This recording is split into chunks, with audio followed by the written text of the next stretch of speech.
bentornati al mio appuntamento con le previsioni meteo. La fine ovviamente del grande caldo al sud, soprattutto con picchi fino a 40 gradi, a partire da domenica finalmente lascerà l'Italia, consentendo quindi il flusso più fresco di matrice nord atlantica di giungere su tutto quanta l'Europa, abbracciare anche tutta l'Italia e portare quindi a un netto calo delle temperature con piogge e temporali anche intensi. Andiamo subito a vedere come evolve, perché questa dalle rivoluzioni dal 26 in poi continuerà a permanere, di conseguenza questo flusso instabile su tutta quanta l'Europa centrale e anche sul Mediterraneo, quindi l'Italia, portando condizioni di forte maltempo e piogge frequenti, soprattutto sul comparto adriatico. Attenzione, la Sardegna verrà quasi esclusa da questo passaggio, così come anche la Sicilia, e di conseguenza avremo questa anomalia di temperatura che almeno fino alla fine del mese ci accompagnerà. La cosa rilevante sta di fatto che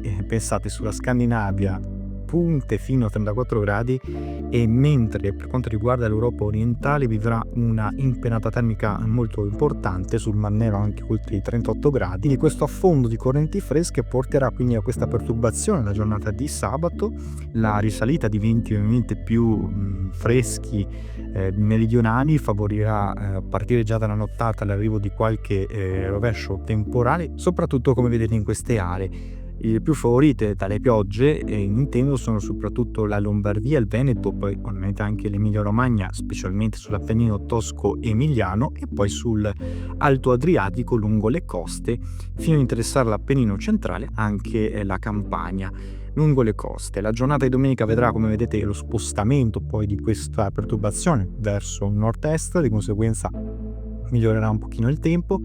Attenzione però, perché come vedete l'aria fresca, molto più instabile, tipo la formazione di un minimo depressionario sulla Gibilterra, scenderà gradualmente, e già però dal pomeriggio alla serata formazione di rovesci temporali dai monti, ovviamente parlo di quelli prealpini e quelli dolomitici, centro-orientali, quindi Lombardia e Veneto, e il Friuli, scenderanno poi dalla serata verso le alte pianure. Con assenza di fenomeni invece altrove permarrà comunque un clima decisamente diverso, con meno caldo. E guardate, lunedì lo sfondamento di questa depressione con un nucleo freddo molto più determinante calerà le temperature. Pensate, le massime in pianura a nord saranno ben sotto i 24 gradi localmente, e temporali e forti rovesci ci accompagneranno soprattutto sul comparto adriatico. Come vedete, le precipitazioni saranno più attive sui settori del medio-alto Adriatico, con forti temporali e rovesci e rischio ovviamente anche di supercelle grandinigeni su queste aree.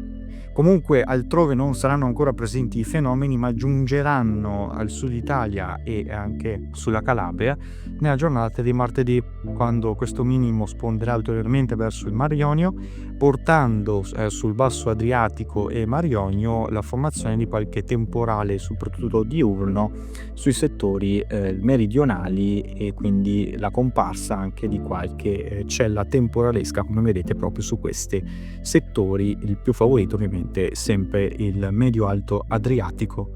Migliorerà invece al nord, salvo comunque nel pomeriggio qualche temporale diurno sulle prealpi e sulle Dolomiti. Prevalenza comunque, come vedete, di un calo termico importantissimo su tutta quanta l'Europa, tant'è ovviamente che queste saranno le temperature nella giornata di mercoledì, quando potrà giungere una nuova perturbazione e colpire le regioni settentrionali nuovamente, specie il nord-ovest, ma ne riparleremo nel corso dei prossimi aggiornamenti meteo. Come sempre, seguiteci sempre.